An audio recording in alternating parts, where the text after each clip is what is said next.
కొలిమిలో నుంచి హల్లెలూయా.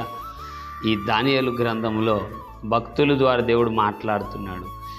నా మీద మీరు ఆనుకోన్నారు గనుక, నేనంటే మీకు ఇష్టం గనుక, మీ మీద నాకు పూర్తి అధికారం అందించున్నారు గనుక ఖచ్చితంగా నేను రక్షిస్తాను. ప్రభు ఎట్లాంటి వాడంటే ఏమండి, అన్నీ లేకపోయినా లేనే దిగడ ఏవైనా కలుగు చేయగలవాడు మన దేవుడు. స్తోత్రుడా. ఆలోచించు, ఈ పూట నీతో ఈ వాగ్దానపు మాట ఎందుకు మాట్లాడుతున్నాడంటే, క్రీస్తులోనే సంతోషించు, క్రీస్తు మీద ఆధారపడు, క్రీస్తునందు నిలబడు అన్న మాటని మనకు పరిచయం చేస్తూ అంటున్నాడు.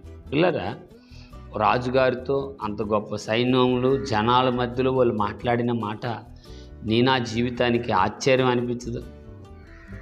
సరే ఆలోచించు.